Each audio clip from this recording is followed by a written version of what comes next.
Buonasera a tutti e benvenuti all'Italian Academy. Good evening and welcome to the Italian Academy. I am Barbara Faed, Assistant Director, and I am delighted to welcome you all today to our third annual symposium on the Day of Remembrance. Last year, Professor Katznelson gave us a clearer idea of what happened to Jews in the US during the decades of Italian fascism. This year we come back to Italy to focus on a specific and very important part of Jewish and Italian history, the ghetto in Rome. We will learn from Professor Stow about the institution of the ghetto in 1555 and how segregation did not hamper interesting cultural developments and the flowering, strength and continuity of what he defines in his book as a vibrant subculture. Dr. Oryshkevich will offer an overview of the urban and artistic fabric of Rome of that period.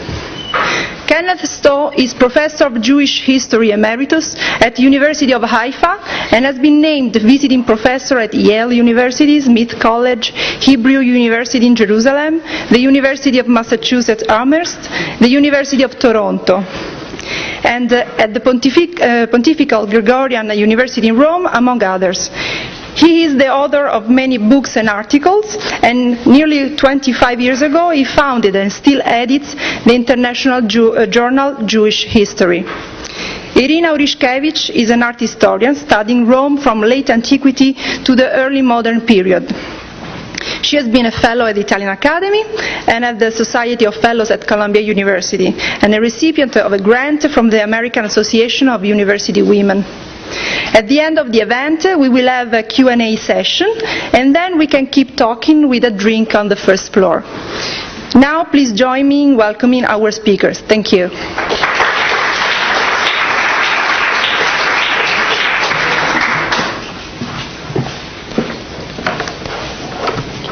Will the light stay this? Oh, okay. Okay, so accommodating Jews in the New Jerusalem. And let me just say that I am much more of an expert in the New Jerusalem than the Old Jerusalem, but hopefully that will help you understand the situation better.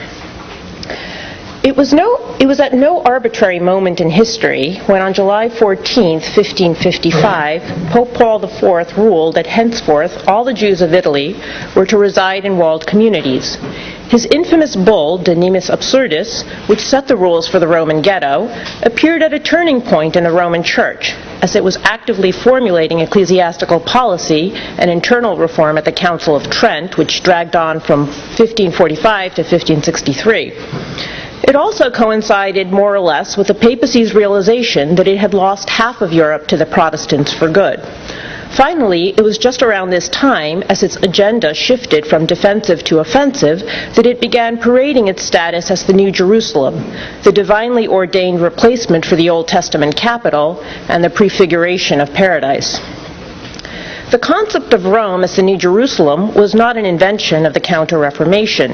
It can be traced, in fact, to late antiquity, but it was one that had lost much of its panache in the late Middle Ages when the city entered a state of physical and moral decline that eventually earned it the more apropos name New Babylon.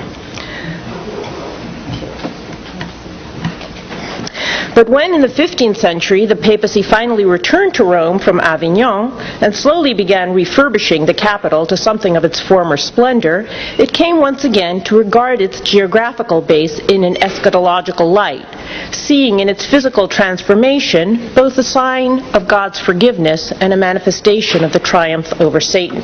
And here you have Raphael's famous fresco with the construction of St. Peter's on the left side, on the detail.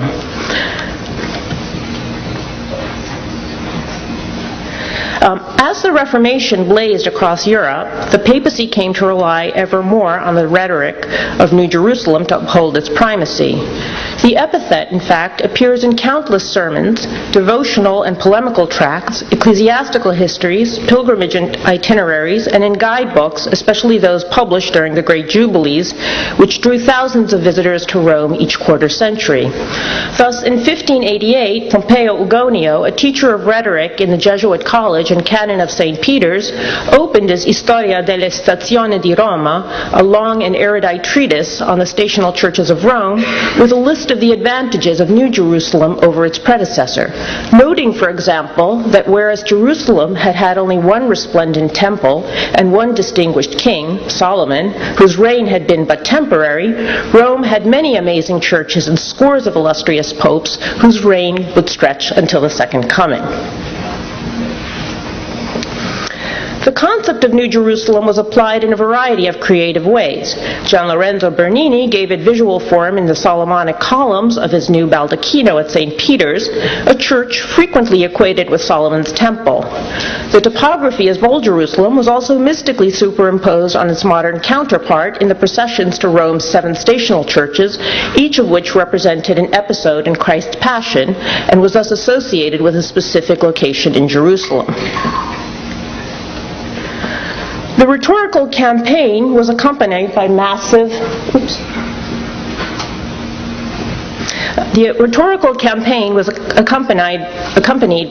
urban renewal. Old churches were restored or rebuilt, new avenues laid out in radiating lines and piazzas, fountains, palaces, and gardens constructed according to the classicizing principles of Renaissance aesthetics, making New Jerusalem, and by extension its celestial counterpart, resemble the resplendent marble capital of Caesar Augustus, at least as it appeared in the nostalgic imagination of a humanistically educated elite. How Jews felt about New Jerusalem is a very different question. Certainly, Paul IV's draconian measures were not designed to make them feel at home. Within 2 days of the bull's publication, all the Jews were forced to relocate in the designated area, a short strip along the Tiber by the Ponte Quattro Capi. 2 weeks later, Salustio Peruzzi, son of the more famous Baldassare, was hired to build a wall around the area, extending from the portico of Octavian, but excluding it, to the Piazza Giudea, which is split in half. The cost of the operation was borne by the Jewish community.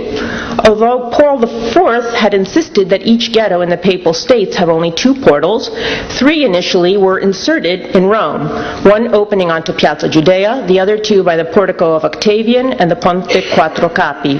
One by one, the Christian churches inside the walls were deconsecrated and either razed or converted to serve other functions. And on the left, you see the area of the ghetto is right here. It's very tiny, and this just gives you a sense of the size after it was raised. Okay. Segregation was reinforced by a host of regulations. Jews could not own fixed property. Their homes were to be confiscated and handed over to Christian landlords from whom they had to rent. They were forbidden to have Christian servants or wet nurses and could not work as physicians outside their community. The portals of the ghetto were locked after sundown each day and for 4 full days at Easter each year by Christian sentries whose salaries were to be covered by the community. Although Jews were granted permission to worship, they could have only one synagogue despite the ethnic differences separating them. When they left the area, they needed to wear a colored token of some sort. Initially, this consisted of a red cap for men and red shawl for women, but the color was later changed to yellow to prevent Christians from mistaking the men for cardinals. The official pretext for the measures was to remind Jews that their guilt made them subject to eternal servitude, to punish them for their insolence and insufficient gratitude to Christians, and to hasten their conversion to the true Catholic faith.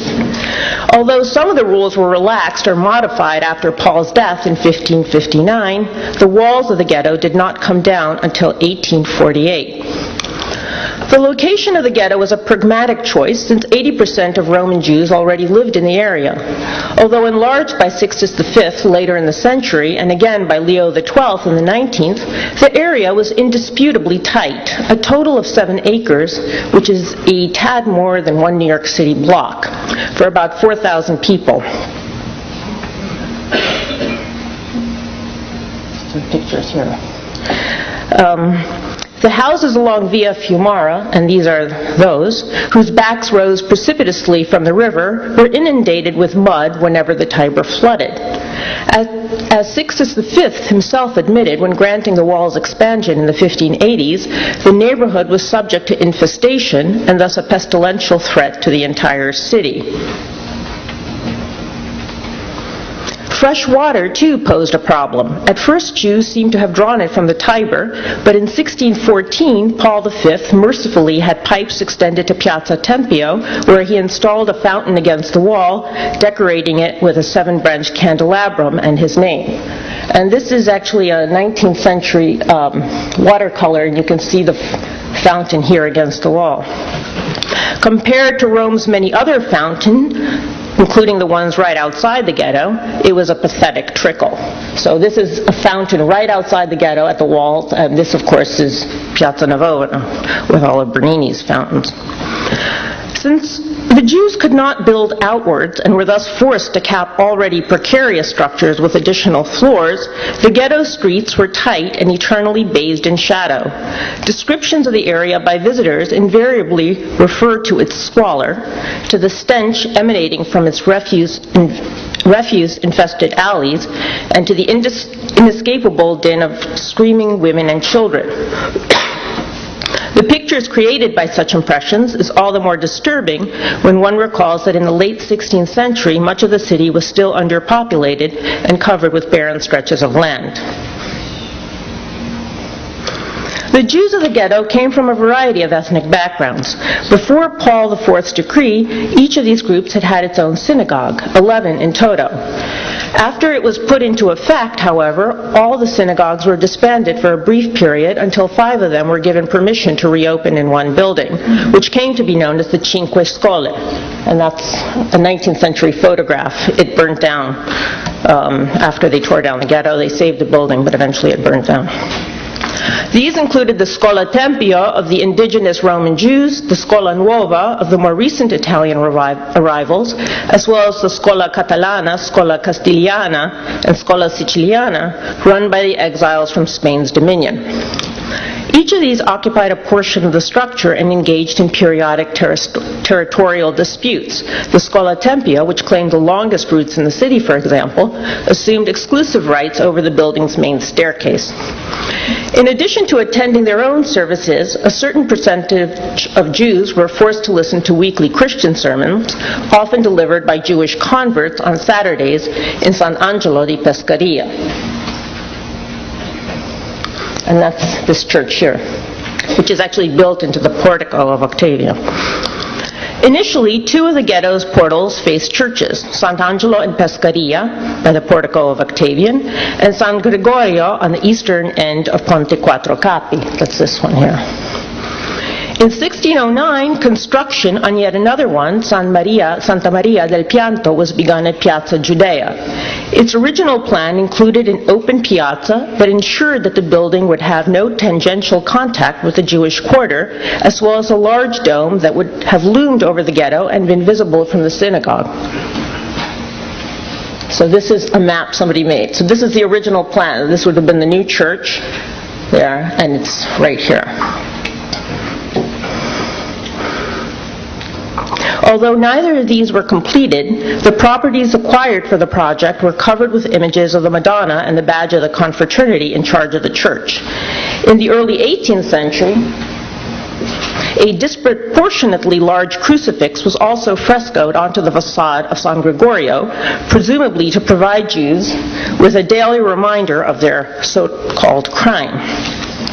True, there was some construction in the ghetto itself. Although Jews could not own fixed property, they could acquire hereditary lifelong leases that granted them permission to modify homes. The problem was space. There was no room to expand anywhere but upwards, and with 4,000 inhabitants to shelter, certainly no spare footage to waste on piazzas, courtyards, palaces, gardens, or monuments.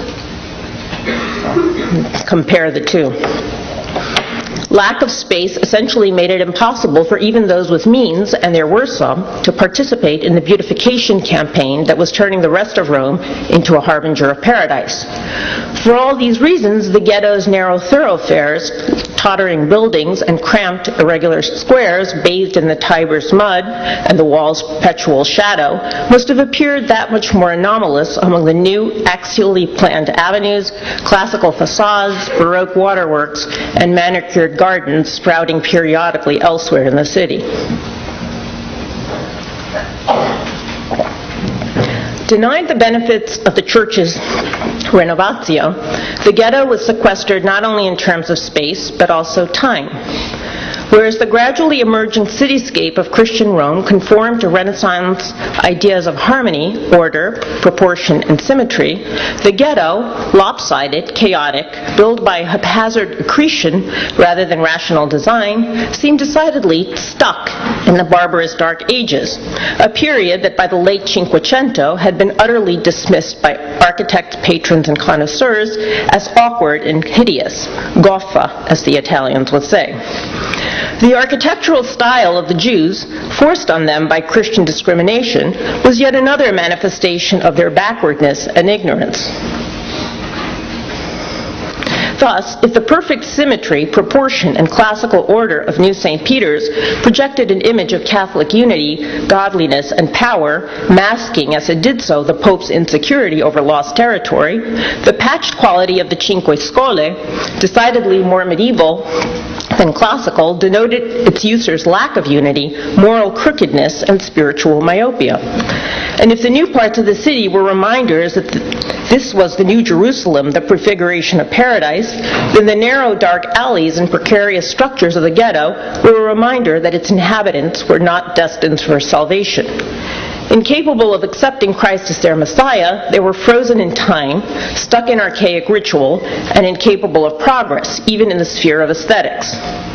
In short, as the majesty and concinita of New Jerusalem gave its residents a glimpse of heaven, the ghetto gave those who refused to convert a foretaste of hell. The anachronism notwithstanding, to the chief executives of the Counter-Reformation, the Old Testament was in certain ways comparable to the Middle Ages, since in their estimation both periods had been characterized by obscurity, superstition, and senseless ritual. Interesting in this respect are observations made by numerous Christian visitors to the ghetto, which express nothing but derision for the incomprehensible and quote-unquote barbarous, a word they use over and over again, howling incantations and ritualistic practices that they encountered there. Equally telling, though hardly surprising, is the ghetto's absence in guidebooks to the modern sites of Rome, whose itineraries often pass straight by the Portico of Octavian and Theater of Marcellus. And you see right here is the Portico of Octavian. And all the guidebooks tell people to go there, but they kept it outside the ghetto. Indeed, in designing his wall, Peruzzi seems to have carefully avoided enclosing the Portico of Octavian, a classical ruin of potential interest to antiquarians and tourists. Although cartographers often did mark the area in their maps and bird-eye views, they were clearly too enamored of the overall pattern of the city's topography to render the extreme narrowness of the ghetto streets with scientific precision. And again, they are here, but they're so tiny you would never notice, and of course the streets look just as wide as all the other streets. One wonders how the Jews felt about their physical surroundings, especially before viewers. An appreciation for the architectural and artistic forms that they encountered outside their minuscule world is evident here and there. There are, for example, a number of Renaissance elements in the interior of the Scola Tempio, including a classical aedicula with Corinthian columns and a coffered ceiling of the sort one often encounters in Rome's Renaissance churches, a detail not lost on Ferdinand Gregorovius, who visited the ghetto in 1853. So here are the coffers, and there's the aedicula. Noteworthy, too, is that when the congregation of the Scuola Catalana redid its space in the Cinque Scuole, it hired the Christian Girolamo Reinaldi, a pupil of Sixtus V's chief architect Domenico Fontana, to design the chamber in a classical style. Also fascinating are the words of the 17th century tourist, Jovan de Rochefort, who claimed that the Jews were willing to pay 100,000 écus for Michelangelo's sculpture of Moses.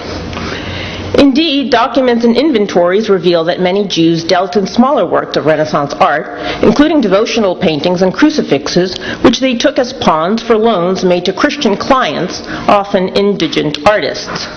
Perhaps their power to commodify the Christian's Messiah was a surreptitious form of revenge. But for all the Renaissance art they kept behind closed doors, there was little they could do about the dismal front they were forced to present to the world at large.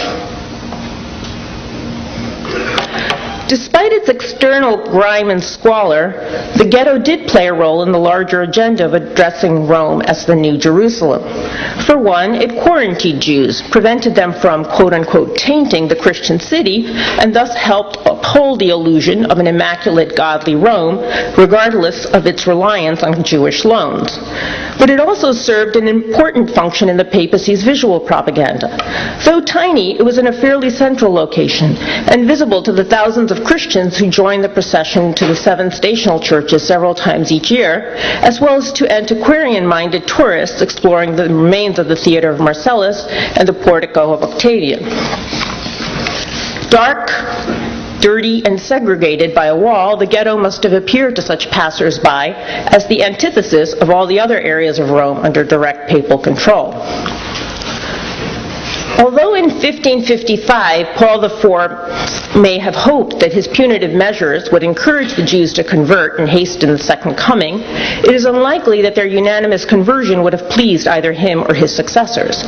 Papal vacillation on the matter is reflected in its lame attempts to brainwash them. Although Gregory XIII stipulated that 1/3 of the ghetto's population over the age of 12, both male and female, attend the obligatory weekly sermons, Michel de Montaigne, who came to Rome in 1581 and witnessed several such functions, specified that only 60 individuals, all men, were in attendance each time.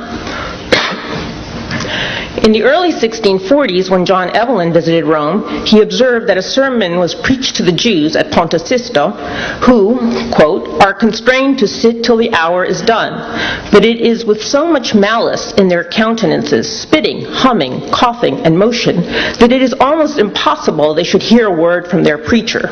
A conversion is very rare, end of quote. Had the popes been determined to save the Jews from their alleged perfidy, they, like Ferdinand and Isabella of Spain, could have threatened them with exile. Though cruel and humiliating, the regulations that they did pass did not make life for Jews, as they had known it, impossible. Despite Paul's prohibitions, they continued to practice usury and deal in clothing, to congregate in their various synagogues and perform their ceremonies. If by the mid-17th century it was clear even to a foreigner that the obligatory sermons were more of a tedious ritual than an earnest attempt at religious programming, then the papacy too must have been perfectly aware that the ghetto had not succeeded in achieving its purported goal.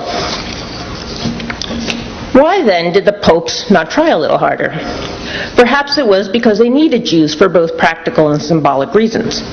On the one hand, Jews contributed to the economy, helped subsidize urban festivities that added to Rome's magnificence, and were relatively obedient, subordinate, and self-sufficient.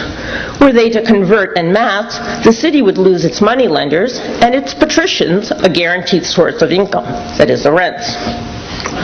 On the other hand, the squalor of the neighborhood served as an effective public lesson. Despite the ghetto's invisibility in guidebooks, it is remarkable how many tourists, especially Protestant ones, who, I should add, were just as bedazzled by Rome's architectural splendor as any Catholic, and were equally quick to compare St. Peter's to the Temple of Solomon, made a detour into the ghetto in order to witness the quote-unquote bizarre customs of the Jews, above all circumcisions, which they described with little respect and a great deal of revulsion. If anything, the visual cacophony of the ghetto's architecture seems to reverberate in their derogatory comments on the dissonance of Hebrew chanting and convulsive prayer. The ghetto, in other words, was a spectacle, much like the carnival that the Jews were forced to run naked each year on the Corso, a powerful demonstration in living, though dreary, color of the fate in store for those who refused to embrace the true faith, and more pointedly, the primacy of Rome. Thus, just as heaven would have no meaning without hell, so too the New Jerusalem would never resound in its full glory without some lingering reference to the old. Thank you.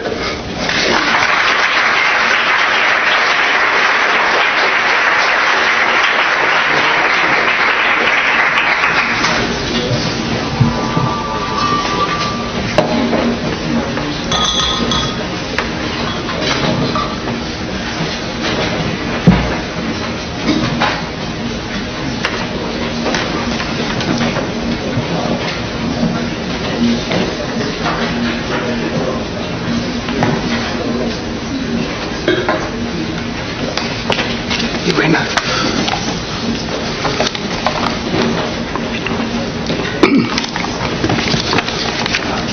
Well, thank you very much. I'm delighted to be here, and I appreciate very much the invitation.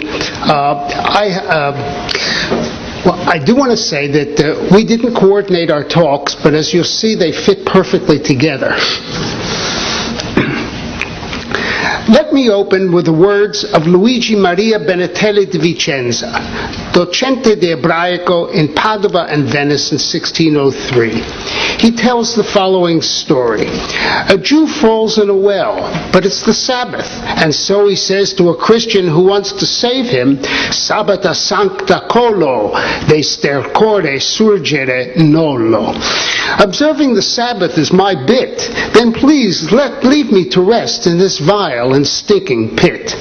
To which the Christian replies the following day, Sabbata nostra quidem, Salomon celebrabis idem. Our Sabbath too, you will delight in the same foul stew.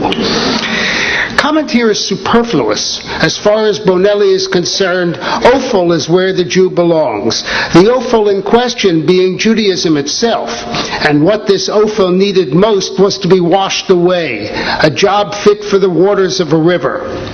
This brings us to Rome, the Tiber, and its Jews, to wit the words of a poem composed right after the flood of December 24th, 1598, once more targeting the Jews. The river, seized at once the piazza of the Jews. A place this is, one of a kind. Then it went inside the ghetto to find the false, wicked, and fraudulent Jews, and if naked made them leave their beds. To them it would do disrespect, because they deserve it. These Jewish dogs who are the enemies of all Christians, perché lo meritano questi giudei cani che sono nemici di tutti I cristiani. It is though the Jews in their filth are flooding the city, which takes its revenge by flooding them back.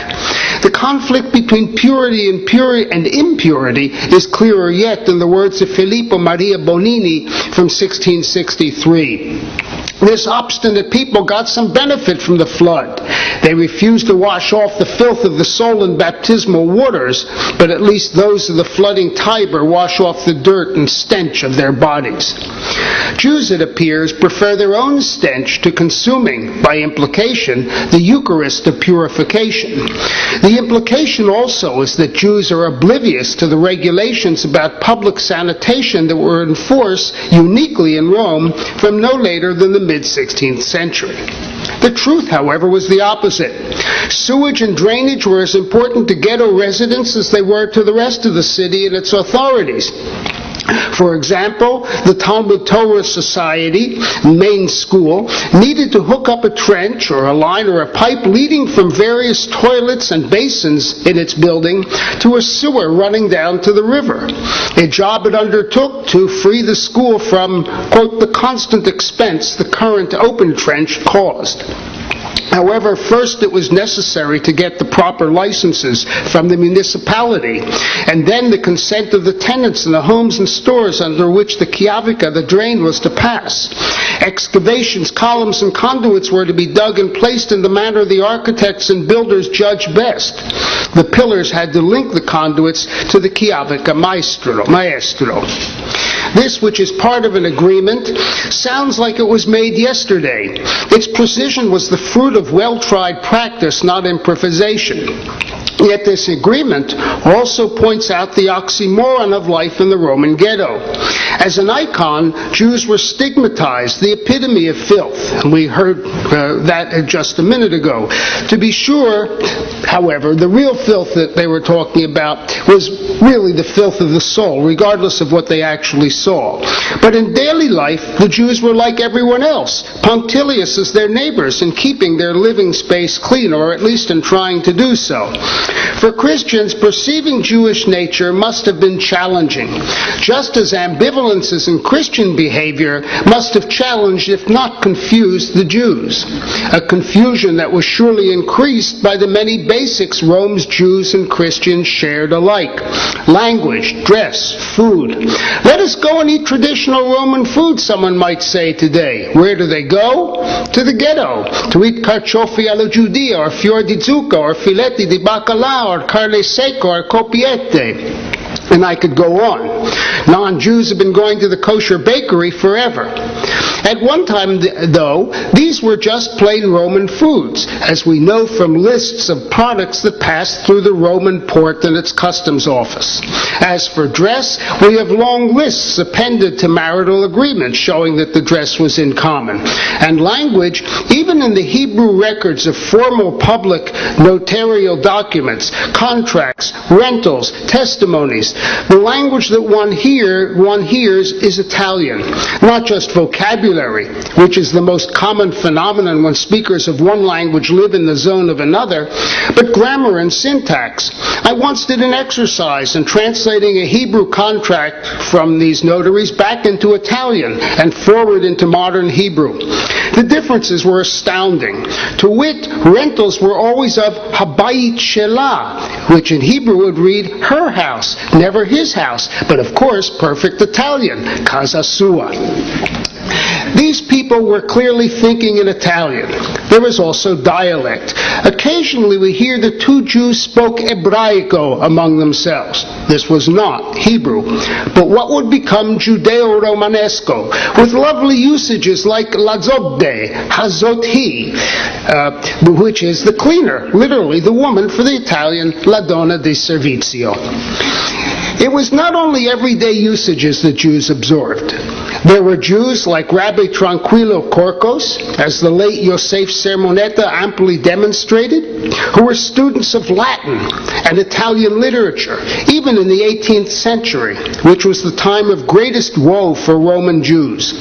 One can see this in the writing of another Tranquillo, Tranquillo del Monte, telling the story in verse of his sister's release, still a Jew, from the Roman house of converts after a stay of 13 days in 1749. We see it even more in the second half of this verse epic by a Rabbi Moise Mieli, full of classic allusions. And let us delve down one step deeper yet into the story of Roman Jewish integration by examining the laws that governed the Jews' lives. Oh yes, Rome's Jews were ghettoized, but the law never stopped saying they were cives Romani, Roman citizens, living by jus commune, the law as commonly practiced, which, to cite more than one jurist, meant that the Jews enjoyed all the benefits of law as well as they were bound by its obligations. Yet, as we shall see, it was the former, the benefits, that posed the Jews' greatest problems, strange as it may sound. Nonetheless, for the moment, let us ask where else in Western or Central Europe did anyone, until 1791 in the French Revolution, think of calling Jews Cives, citizens, and actually treating them as such. Still, the real stumbling block for Roman Jews was the perception with which I began, that they were somehow impure, untouchable, and putrid, beyond cleansing. except through the waters of baptism. And didn't that make of them pariahs, regardless of their linguistic, cultural, culinary, and especially legal integration? In the words of Pius IX in 1871, as he despaired over the loss of the papal state and his direct control of Rome, and as he saw Jews wandering about freely after September 20th of 1870, now that the ghetto was a thing of the past, the Jews, he said, were going about per le vie latrare. The Jews, the dogs whom the kennel once had held in, were now befouling the holy city. And I would add that the term latrare, the howling that we heard about before, goes all the way back, even in a text of Gregory the Great in the 6th century. Jewish prayer is always howling and barking, latrantes ululantes. And by dogs, the popes meant the same thing as did the 4th century John Chrysostom, commenting on Matthew 15:26. The Jews, he said, were the dogs who should neither be given the Eucharist nor allowed to steal it back. They, the Jews who were once the children of God, were now dogs, while those who were once dogs, the Gentiles, had been called to be the children. Who stole the bread from the oven? The Eucharistic bread, of course, goes the rhyme in a game played by Chilean children. Answer, los perros judíos, the Jewish dogs. The game could well have been played in Rome. It still is, by the way, everywhere in Chile. The dogs were out to get the juggler of the Corpus Christi, whether as the Eucharist or as the civic corporate body, also known by this name. When Jewish lenders took interest, as one late medieval monk put it, they were hounds sucking the blood of the town, meaning that which kept it, the civic Eucharistic body, alive. Jewish economic malfeasance, therefore, or at least imputed malfeasance, was an existential threat. And the dog, the Jewish dog, was by definition contaminating. The city of Rome, by contrast, had to be kept pure. Pure as its flowing waters, pure as those confessed and ready to accept the Eucharist, pure as those baptized whose souls had been saved.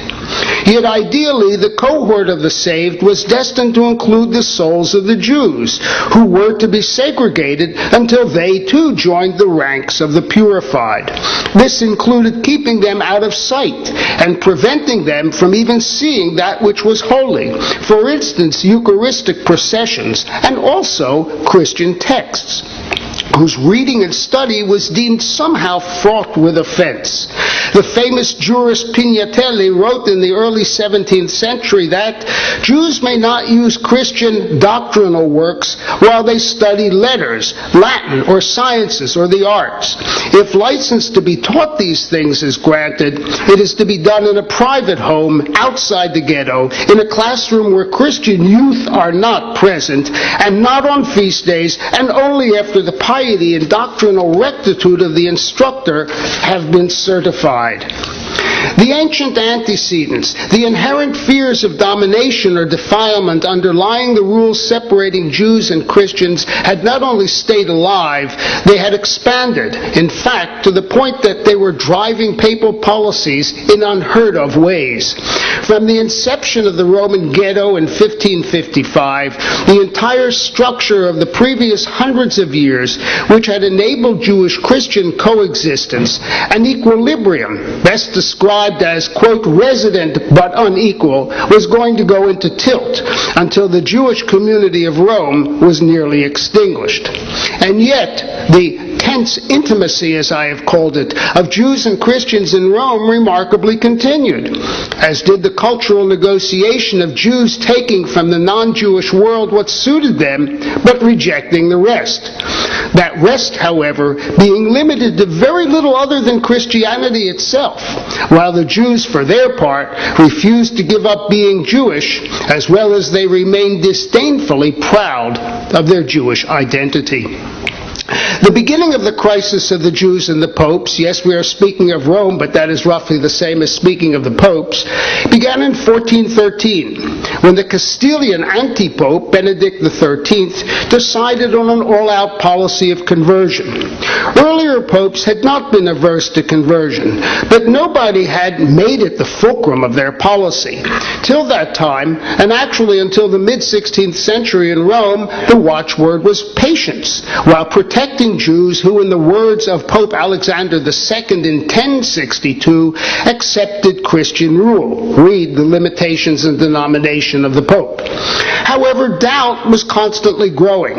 In the 13th century, Jewish literature was impugned, burned, and the Papal Inquisition was allowed to prosecute Jews helping converts to return to their original faith, that is, apostatize in Christian terms.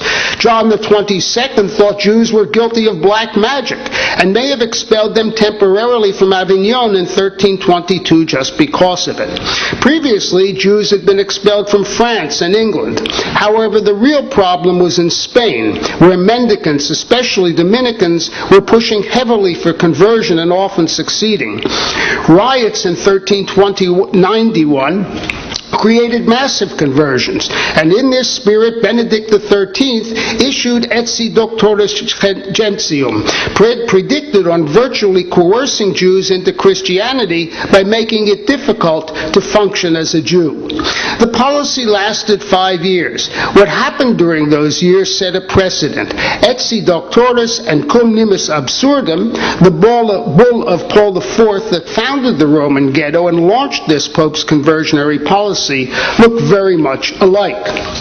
Between 1412 and 1555, however, it was the turn of suspicion. In particular, the suspicions generated at Trent in 1475 when the Jews were accused of murdering a child named Simon. This was not the first such accusation, nor was the fury of the punishment of the town's Jewish males, all executed, unique. What differed was the caste of the accusers. Not mendicant friars, nor even zealous lay rulers as in the past. This time the culprits were humanists, like Bishop Johannes Hinderbach of Trent, and their henchmen, people like Bartolomeo Platina, the Vatican librarian. Actually, its founder. The ones defending the Jews, or at least trying to stop the carnage, were most unexpectedly the Dominican Bishop de Judice and the Franciscan Pope Sixtus IV. Nonetheless, the notion that Jews committed crimes against Christianity had reached the highest echelons. The idea reverberated in 1569 and 1593 when Pius V and Clement VIII expelled Jews from the Papal State, once again raising John the 22nd's specter of black magic as a reason, but also raising Pius V's wrath against a Roman Jew who, using a crystal ball, was taking wagers about the date of the coming papal conclave, that is, about the date of Pius's death. Still, clever, huh? Still, it would be only in the 18th century that the theme of Jewish nefariousness would be fully played out.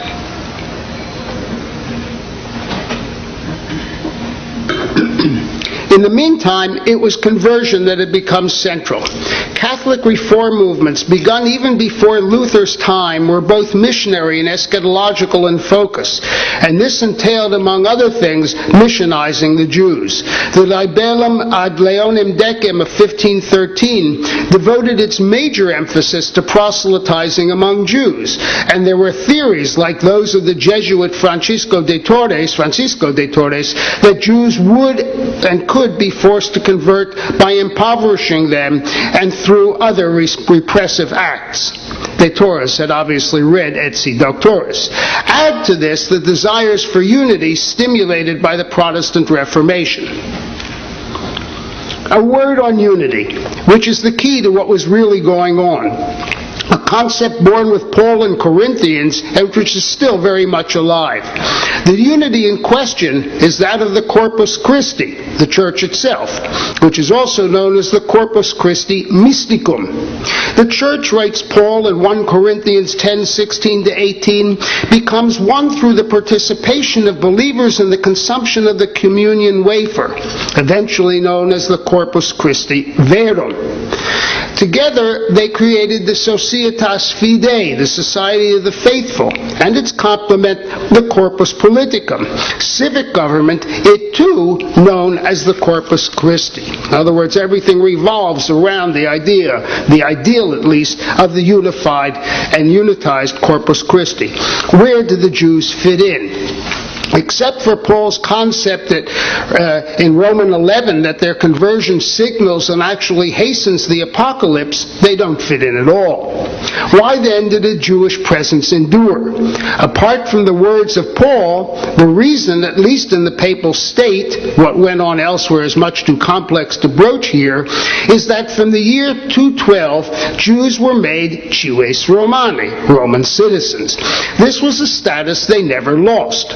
They retained it even in the codices of Theodosius and Justinian, with their heavy Christian orientation that made Jews into second-class and subordinate citizens, and it continued in the cities of medieval and early modern Italy, including the papal states, with echoes in canon law as well. The church thus inherited what it least wanted, a highly visible exception to the rule of unity, and worse, an exception that by its very existence reminded the church that it might be wrong. That supersession, the idea that the Jews had been supplanted by Christians as God's elect, might not be true. What is more, as we approach the 18th century, the matter would become even more pressing. Jews did not seem to care a whit about saving their souls, and the whole brunt of the church's effort as time went on seemed to be directed to just that. Saving souls, and I don't mean just of Jews, I mean in general, and in a Catholic as opposed to a Protestant way, through Catholic baptism. Not to mention that as we have begun to see, the old equilibrium between Christians and Jews had been unraveling since 1555. The original signals of a brewing crisis were given in a strange way. In the 80 years or so prior to 1555, the popes had worked out an equitable system of direct taxation, learning by experimenting with the Jews, who did their own estimates and paid as a block. But from the early 1550s, the popes changed gears and began to fine the otherwise fully licensed Jewish banks for charging exorbitant interest. The popes were trying to break the Jews financially, which they finally did in 1682 when they closed the banks. Although, truth be told, by that time, the papally sponsored Roman Monte di Pietà loan fund, known to you better today as Banca di Roma, had taken over 90% of the loans. They just simply squeezed these banks out of business, and none of them had really ever been large to begin with. The Jews did not see what was coming, although they should have. They were certainly shocked when the Talmud was condemned and burned in 1553 and 1554. Yet this they thought would pass. It never did. And even then it took about 30 years to assimilate Paul IV's great policy shift of 1555. The Pope wants all the Jews to live together, said one woman deposing before a Jewish notary. The rest of Cum Nimis Absurdum's tough economic legislation and its insistence on special Jewish clothing passed her by, or so she made it seem.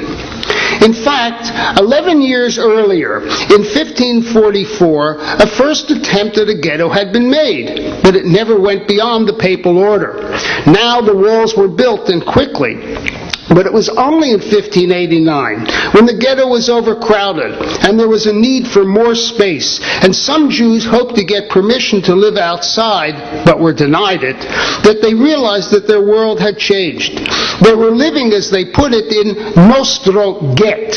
The pun on ghetto and the word get, or divorce in Hebrew, was intentional, to the point that eventually Jews began to write get as gimel tet in Hebrew. The get, by the way, is given to and held by the former wife.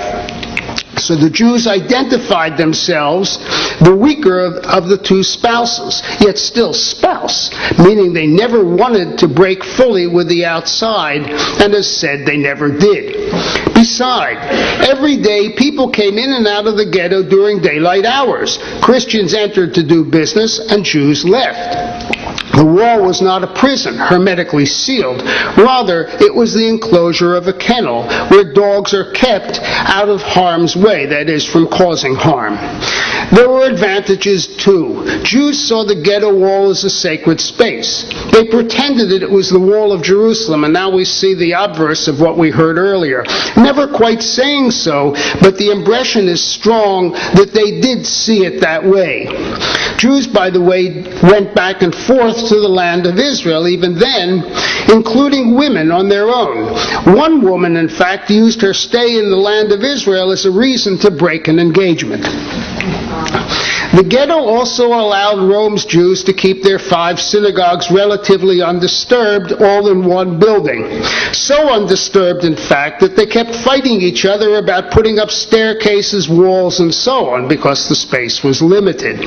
On one occasion, however, in 1557, a forbidden book was discovered in the Ashkenazi synagogue, which was being rented. The number of Ashkenazi Jews was very small, actually, and it was being rented from the Skola Nova, leading to the former's closing, and then to the internal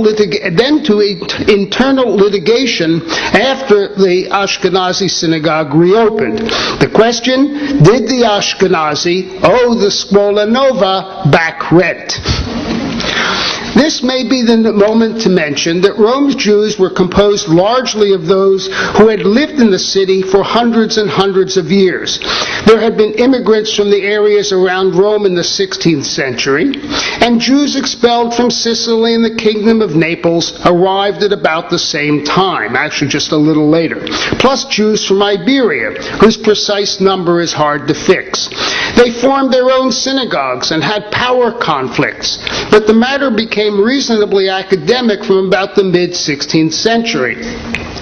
The out-marriage rate, that is, the marriages between Jews of different groups, simply grew too high, well over 20%, which incidentally and interestingly is almost identical in time and process to what has gone on in Israel since 1948. That is, marriage between different Jewish groups. One often reads about huge ethnic conflicts. The evidence is slim and I don't buy it. Conflicts, yes, but more political and economic than anything else. These conflicts surfaced in the communal council, the communitas' nominal central institution. Yet what gave the Jews life and kept them going more than anything else was not the formal council and its activities, nor any imagined oligarchies. They didn't exist. The efficient source of power and animation in a manner of speaking, for they facilitated communal self-governance, but did not actually control it, were the Jewish notaries. Their activity was itself a very recent development in the city, indeed among Jews at all. I am referring to the true practice of what is known as the ars dictaminis, the notarial art, creating formulae and taking down testimony that provides a public record of what truly was said, that is, court testimony. The standardization of forms the piatellis, the leading notaries, worked out over 60 years, father and son, with the great longevity of the latter, provided Rome's Jews with a reliable early modern bureaucratic base. It also persuaded most of these Jews that it was better to engage in consensual arbitration within the community than to turn, as was possible, and as it did happen, to civic courts. There are amazing stories from these notaries, but I don't have time to tell them tonight. I have to send you to Theater of Acculturation, like the story of Rika da Versa, who cries crocodile tears while she's mouthing Jewish law, and at the end says, "He didn't write me since he left Rome," which was actually citing a legal precedent of someone else who broke an engagement as she was trying to do. Or Shem Tov Saporto, who claimed that his wife was not a virgin, and then in fact it outed that he had been, quote-unquote, nodded that is, made impotent, and he had to resort to some stratagem in order to get his virility back, at which point the community was furious and made him double the dower, the jointure, which the bride receives, only she got it, whereas in Christian circles it was given to the father. It was her honor which was considered impugned, which is interesting. But these stories I can't tell you. Not because it's not interesting. And it was precisely this Jewish self-governance, to get back to the point, to the extent that it existed, that was most disturbing to the authorities. Apart from a traditional resistance to Jewish power, as in Genesis 49:10, to a Jewish sense of self-governance and cohesion, it was clear that a community with a fixed public and civic ritual would stick together. The church wanted to take that community apart. The goal, however, was not destruction, but total Jewish integration, much as citizens are integrated into a modern state, although in the papal state this also meant through conversion. To achieve its goal, the papal administration was going to move in two ways, or at least it would try to do so, and fail. The first was through direct conversionary pressure. The second was by making the Jews feel helpless, in particular by forcing them to give up their communal institutions, not in name but in terms of communal heft. In particular, Jews were going to be pushed to adjudicate all disputes in external Roman tribunals and to live by the general law of the land, jus commune, even in matters of marriage and inheritance. Now, should we put aside the underlying conversionary purpose of this legal turn, please put it aside, it sounds as though the Jews were being headed toward emancipation. Did not the French Revolution of 1791 do just this? Absorb the Jews legally, making them citoyens, true citizens, while ending their distinct communal existence. Indeed it did, but with one most crucial difference. The French revolutionary state, like its American parallel, was a deconfessionalized one. That is, the state religion was one of having no state religion. The state was to be a secular one, in which all citizens live equally under equal law, with no caste or other distinction of privilege, at least in theory. The papal state, by contrast, was a confessional one. This means that legal absorption was going to be a tool of conversion. It was also going to be a tool molded by the kind of fear mentioned earlier, that Jews would attack the Corpus Christi at every opportunity. Nonetheless, this fear did not deter the state from pursuing its vision of unity. To be sure, the Catholic Church shared this vision with other states in its day, including Protestant ones, but the papal state was unique, paradoxically so in fact, in making the absorption of Jews, rather than their exclusion or expulsion, part of its vision. Certainly no other state, except France, of course, was also moving toward a true legal homogenization of all. Yet because homogenization included conversion, it appears that the papal state was moving both forward and away from state modernity, and one at the same time. I hope you appreciate this odd paradox, going in both ways at once. It wants to make everyone live equally under law, but as a Catholic, so it's going two ways. It was in the spirit of homogenization and amalgamation that the state sought to detach the Jews from the observance of Jewish law.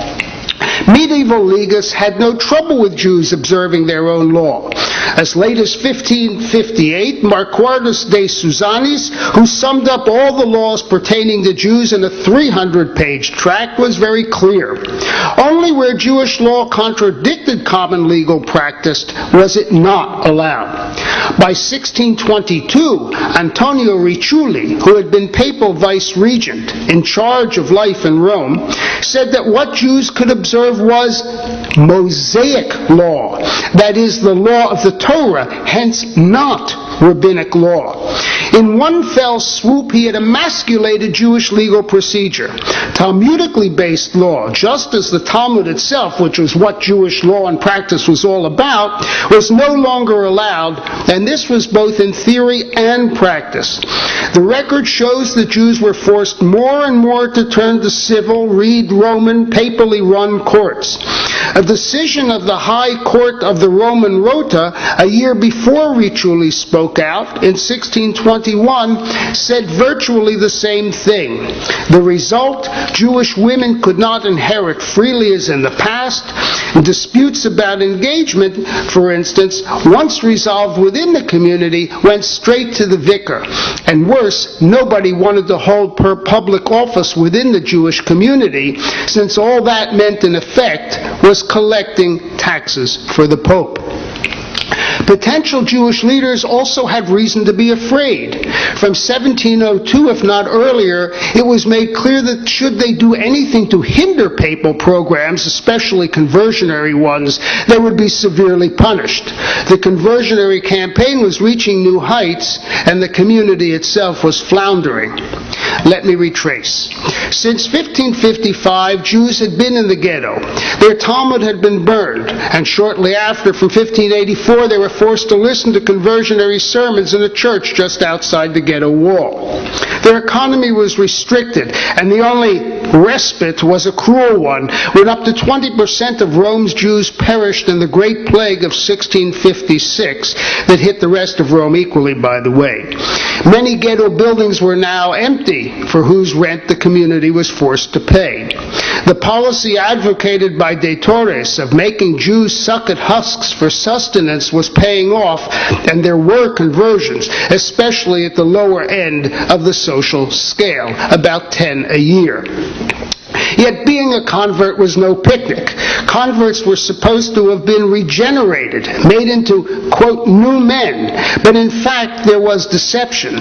Converts mostly lived outside the ghetto walls. They were forbidden contact with their families, although they might gain their inheritance as soon as they converted, another blow to the family. And to ensure discipline among converts, they were obligated to join a special confraternity where their every move was watched.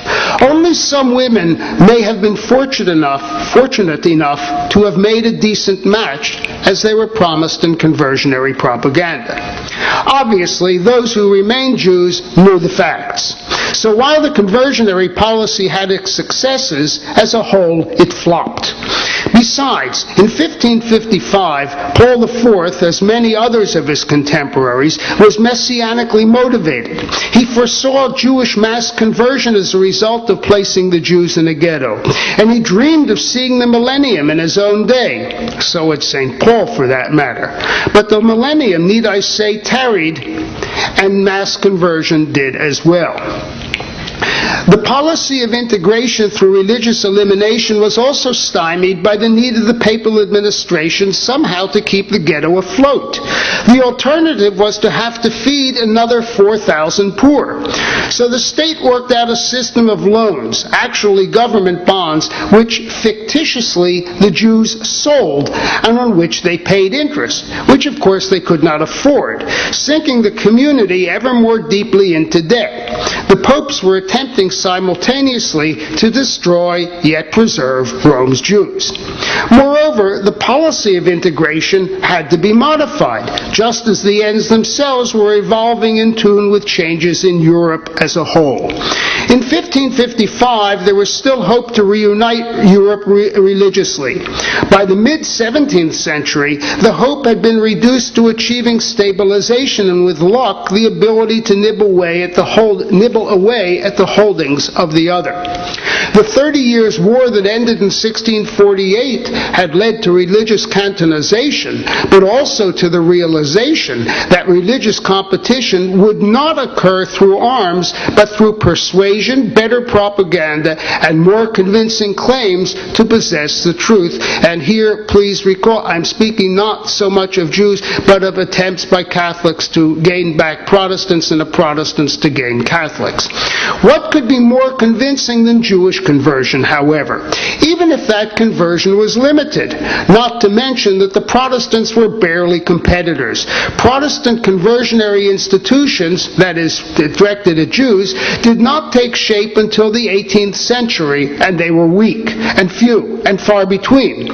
Although in common with the Catholics, Protestants too were always suspicious about the sincerity of converts and their conversion. Catholics had been developing conversionary institutions known as the Case de Catechumeni since Ignatius Loyola had first proposed them in 1542. The one in Rome was especially developed and fearsome. It was here that the greatest dramas were going to take place. Indeed, while the papal state as a whole was moving its Jews towards homogeneity through weakening their communal resolve, including by a particularly draconian reenactment and extension of older privileges by Pius VI in 1775, alongside the ever greater Jewish amalgamation into jus commune, it was also busy elaborating a way of virtually forcing individual conversions. Its tool was the Casa de Catechumeni and its adepts, and the Casa's tools of all things were principles of the modern state. A nice, neat package. Medieval theologians were united that conversion was a product of free will. But what about children? Young children, of course. Jus commune said Jewish children were under their parents' patria potestas, parental right and privilege. Yet parents had the right to decide whether a child converted, or the parents had the right to decide whether a child converted or remained a Jew. But from the 16th century, legists began to question whether only parents, mothers and fathers that is, possessed that power. And by the 17th century, and very firmly in the 18th, it was being said that in the event of a conversion, that power was transferred from a parent to the converted relative. Even a maternal aunt or uncle could exercise it, which they would do by offering a child to the church. The justification was the concept of favor fidei, the favor of the faith. This was a legal concept, not an excuse. It dates at least to Gratian in the 12th century. Nevertheless, its use emphasizes how determinant religious advantage had become in deciding what one would imagine, indeed what had always been, a civil matter.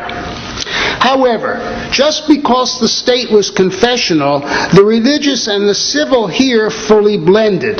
Thus, in 1716, the legist and judge Giuseppe Sessa of Turin wrote that just as the state drafts soldiers and acts in loco parentis, so did it have the power to assign custody of the child. Could anything be more modern than that? Or any less, for Sessa intended the custody to go to the converted relative. And indeed, the result of his thinking, certainly as it was applied in Rome, but also in Sessa's own Piedmont, was a series of effective kidnappings. An uncle, a converted mother or father, or a fiancé who could claim that a betrothal had taken place could oblate a child or fiancé who would literally be imprisoned in a casa de catechumeni for a quarantine, 40 days. Now you know the origin of the word quarantine. Most of whom broke and converted. An exception was Anna del Monte in 1749, who had been taken to the casa in Rome at gunpoint by the Spiri, the papal police. Her family, along with a lawyer, no doubt one skilled in jus commune, and the Jews used such a lawyer often, because Anna's case was not unique, managed to prove that the one who had offered her, a Sabato Cohen, was not at all her betrothed. Anna was released after only 13 days. Miraculously, or not so miraculously, for just to prove how devoted the papal administration was to erecting a unified legal entity, it too obeyed the law. The pursuit of legality, one might say, was a mania, and the body that was most rigid in ensuring legal observance was the Papal Inquisition. Reality is never simple, is it? In the same vein, real assent to baptism, however it was what was construed, one could be tricked into saying he or she believed in God and so be assumed to have assented to Christian belief, was critical. Not only was assent canonically mandated, it was held to be the key to demonstrating Christian Catholic truth. The soul, through the sacrament of the Catholic baptism, it was said willingly to receive, and through nothing else, and in no other way, was saved. Ana del Monte thus was urged over and over during her stay in the casa to elect salvare l'anima, to save her soul, not to have faith, not to believe, but to save her soul through baptism. She, however, having no sense of the Christian Catholic concept of the soul, and I assure you she didn't, or even more of its need to be saved, was dumbfounded. She said, "Send me home." That's what she said. But the church did not let up, so wholly absorbed as it was with the question of the soul and its salvation. Doctrines, too, were evolving. In the later 17th century, it was beginning to be said that the soul entered the fetus at the instant of conception. Previously, it had been at 40 or 80 days, male and female respectively, which, among other things, made room for abortions, however frowned upon. By the later 18th century, in 1769 to be precise, it had become canonically illegal to say that abortion was not infanticide. It was also being said that in the case of a mother possibly dying in childbirth, a cesarean section should be performed, obviously guaranteeing the mother's death, to enable baptizing any living part of the fetus.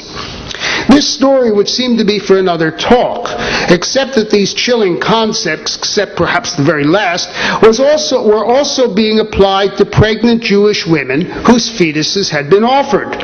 To protect the souls of their unborn offspring, already deemed Christian, these expectant mothers could be sequestrated and kept in the Casa of de Catechumeni, the house of converts, until they gave birth, when their newborn would immediately be baptized. Any Jew who helped such women flee before being sequestrated was liable to heavy punishment, and Jews were suspected of the worst. Even Giuseppe Sessa, whom I consider a moderate, who recognized clear Jewish rights and who had been in charge of Jewish judicial affairs in Turin, said that Jews were so malicious in their attitudes toward Christianity that they would rather kill their children than see them baptized. As proof, he referred both to past historiae and their witness, and the death in Prague in 1694 of one Shimon Abelus on the eve of Shimon's own conversion, a murder supposedly at his father's hands and committed in odium fidei, in hatred of the faith, the classic term for ritual murder. Jews would do anything to prevent conversion, and the dead child was also to be considered a martyr, which is to say, a Eucharistic surrogate, as all Catholic martyrs were considered through the ages. If then, in 1751, Pope Benedict XIV said observing the deeds of Jews in contemporary Poland made him wonder what the monk Rudolf would say, Rudolf, who during the Second Crusade in 1146 preached murdering Jews, we can understand his thinking. Not accept, just understand. The Church was laboring to amalgamate Jews, to save their souls, to make their status as cives, as citizens, a complete one, and the Jews were responding with murder, ritual murder at that. Pope Benedict also issued the bull Beatus Andreus in 1755. This was the first time, actually the only one, that a pope had approved a charge of ritual murder. Need I observe I better observe the computer. Need I observe that Benedict's pontificate marks the nadir of papal-Jewish relations.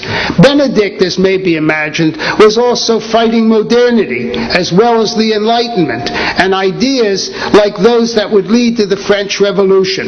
It was no accident that in 1793, on January 17th, the date chosen by the current Pope Benedict to visit the Roman synagogue, known as the Moed de Piombo, a mob besieged the Roman ghetto, charging its inhabitants with aiding the Jacobins. The Jews had been identified with modernity, the Corpus Christi's new main adversary.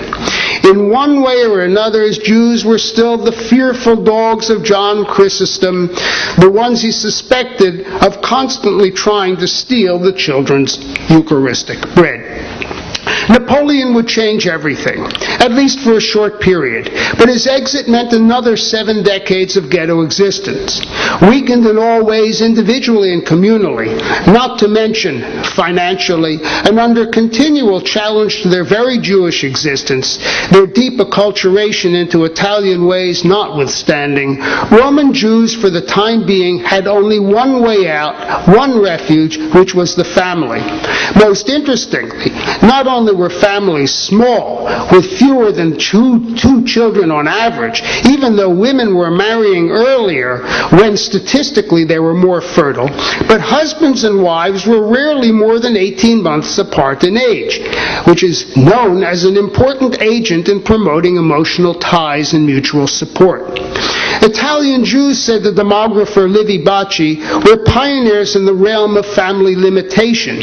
It appears that they were avatars of modernity too when it came to family composition and what many consider ideal family goals. A small family, however, had other advantages, in particular limiting the number of collateral relatives, the very ones who might be suspect of making an offering upon their possible conversion. Small families also ensured an equitable, or at least a more equitable, distribution of wealth, another tool to fight the conversion that financial inequities are also said to have helped bring about. Yet even this defense was no guarantee against offerings, nor for that matter against clandestine secret baptisms performed, it was said, on the verge of death. The Mortara case of 1858 is known to all, as are its results in laying the groundwork for the Papal State's demise. Yet even that was not the final chapter. Champions of confessionalism raised their head anew with Mussolini's instructions to his education minister Gentile in 1922 to insert religion into the schools and to make attendance obligatory at classes taught by priests, many of whom were swimming in the murky waters of the renewed charges of ritual murder found in the periodical La Civiltà Cattolica and of alleged Jewish assaults on, quote, lo stesso cristianesimo, Christianity itself, as it was phrased by Bishop Antonio de Paul in 1885, speaking of one purported victim, Lorenzino de Marostica. The old had not been erased, and the racial laws of 1938 met with little opposition, sometimes the opposite. And in this light, I would like to close going back to a 13th century medieval Hebrew source known as the terrible event of the year 1007. During a persecution and forced conversion, the instigator, the Duke of Normandy, raises his sword to kill a Jew who had asked to appeal to the Pope. But the sword flew out of the Duke's hand, flipped over, and pierced his palm.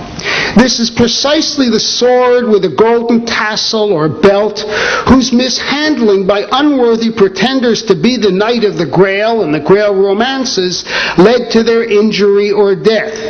The Grail, of course, being a Eucharistic symbol and surrogate, while the Grail stories themselves often speak or at least imply ill of Jews.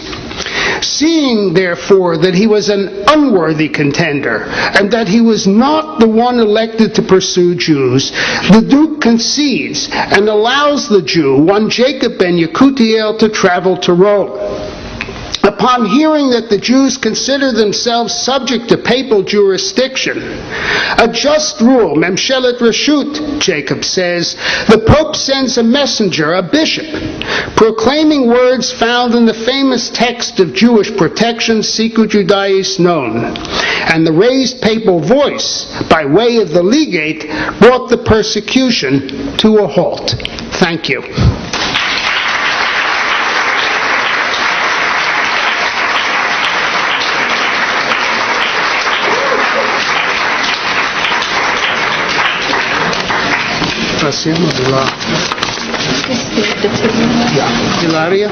So now we have at least 10 minutes for some questions for our speakers.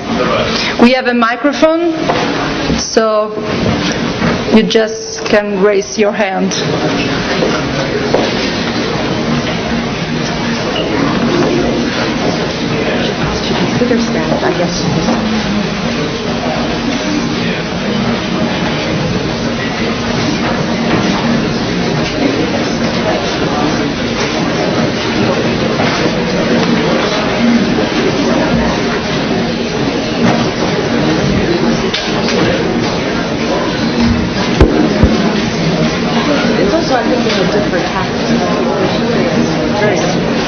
I did a lot of work on the word. And there was more like unite, sort of like reborn Christians.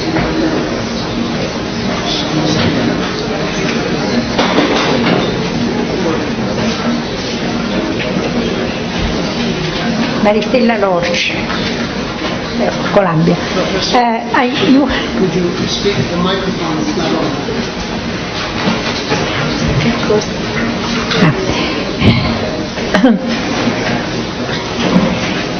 You have mentioned en passant the question of food, Jews and food, and I remember the importance that Jewish food had during fascism, before obviously the famous laws, racial laws, and I'm wondering whether restaurants that existed is a very specific question because it has something to do with the book that I'm writing. Whether restaurants that existed during that period, like Piperno, still exist today and still have the reputation of being the holders of the old Roman cooking, like the famous carciofi, the artichokes, carciofi alla Giudia. Whether this particular restaurant or analogous restaurants still exist today. I could definitely, in one of my visits to Rome, go myself to look at it, but I take advantage of this magnificent event at the Academy to ask you personally whether you are aware of it. I'm not sure, is the microphone working? First of all, it's a delight. You have been a name for me for many, many years, so it's a wonderful delight to meet you in person.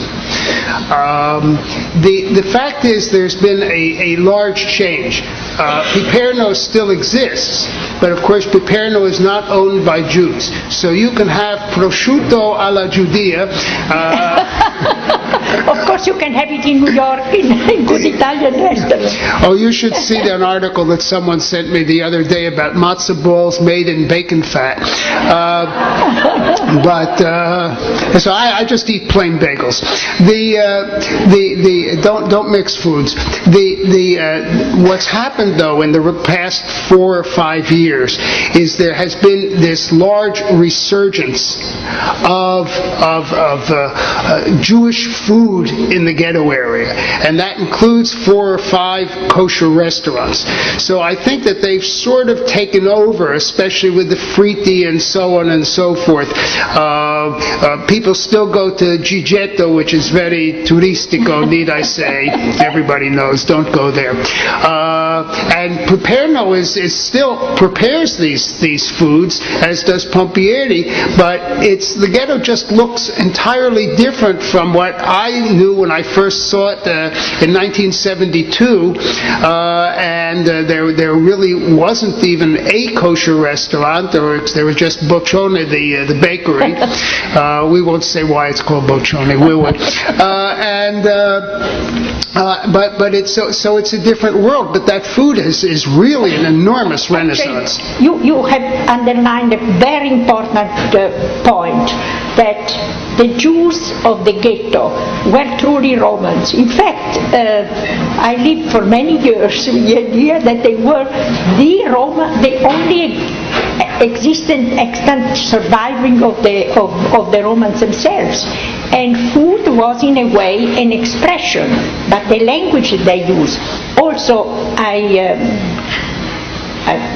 I think you haven't mentioned it, but you have hinted to it, to the fact that during the Renaissance, the Jews, the great Jewish scholars, were truly collaborating with Roman scholars and with European scholars, and we have some great names among the Jews discoverers that are universally recognized. So the ghetto was not kept close to the world. There was, without the pushing to the conversion, they were allowed to come out and communicate. More specifically, how would you characterize the Jewish ghetto at its high point? I don't know whether you want to take the 16th century or later on, and the Venetian ghetto. I shy away from contrasting the Roman ghetto to the Venetian ghetto for many reasons. First, I don't know anything about the Venetian ghetto, not as much as I know about Rome, so I have to admit my limits.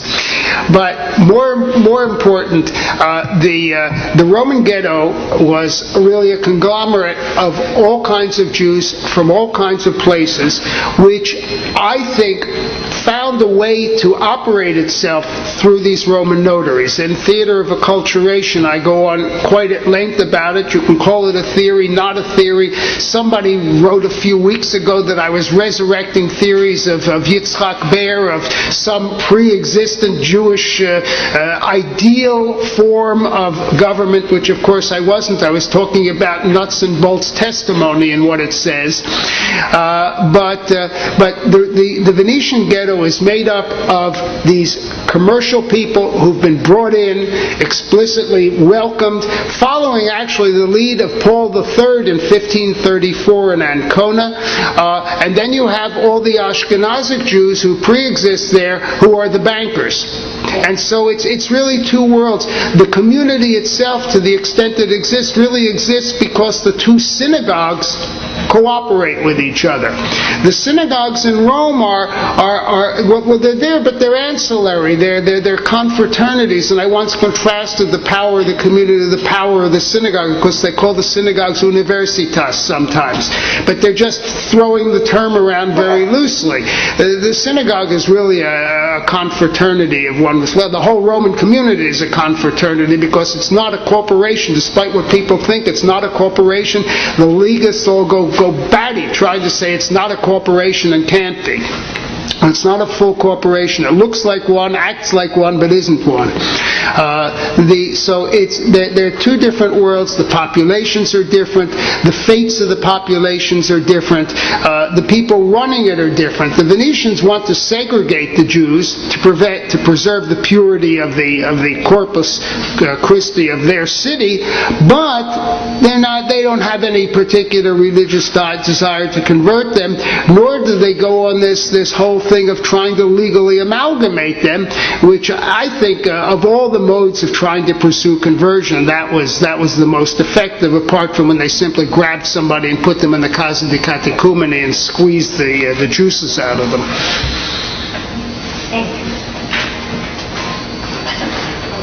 Someone asked a much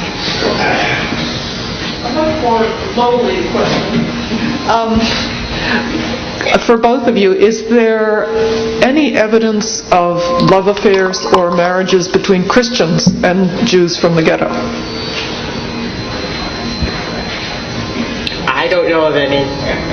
Sorry. I mean, I deal more with the art than with the social connections between them, but I never heard of any. Well, marriage is, of course, out of the question.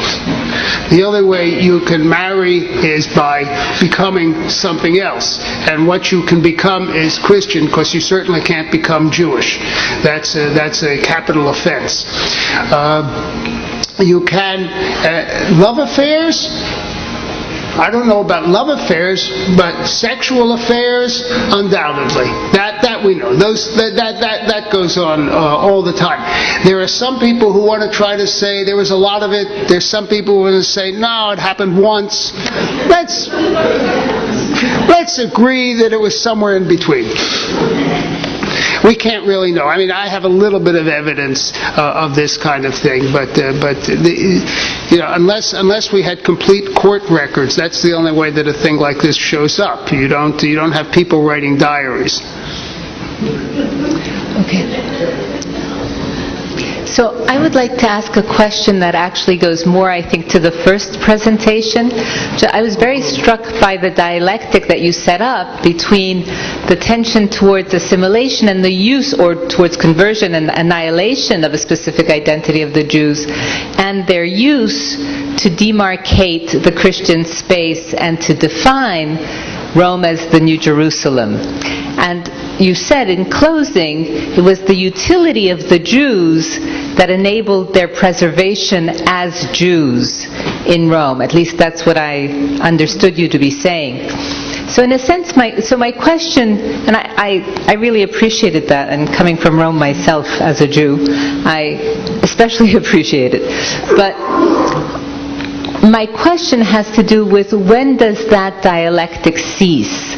And in a way, I'm wondering, in part also because of the references to the Pope's most recent visit to the synagogue a month ago, or a few months ago, is there a continuing or a resurgent or a recurrent use of the Jewish population and of the iconography of Jews, even in the current scene, to help to create alternative visions, for example, of Roman identity? Or so when does that usefulness of the Jew cease, if it has?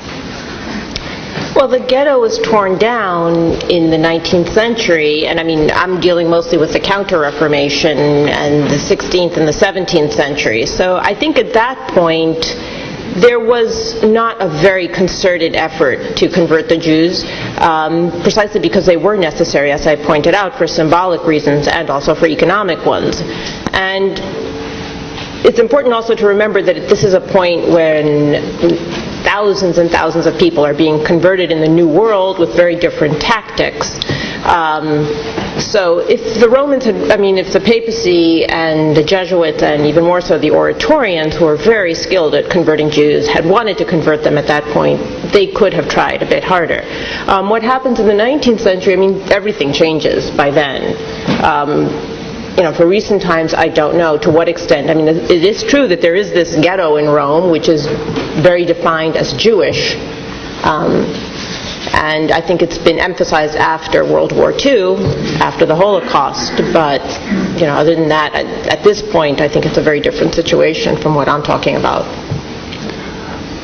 May I add something to that? I agree fully with the notion that it was possible to exploit the Jews symbolically. This is the whole thing. We're saved, you're damned. Here's visible demonstration of this kind of thing. I agree, too, that the conversionary program is redimensioned. I, in fact, even alluded to that in my talk, where I said they began to work in the hope of getting individuals as representative of it. However, the presence of the Jews is something, and this is fundamental, because there's a whole bunch of stories that go around something called an Augustinian theory, which supported the Jews in the early Middle Ages, except that it didn't exist because nobody referred to it. until Innocent III, which is the 13th century. So it's kind of hard to say it exists. There are a lot of myths. Jews were kept around because they essentially, once you admitted a Jew, you were legally stuck with a Jew. Jews did have this civil status.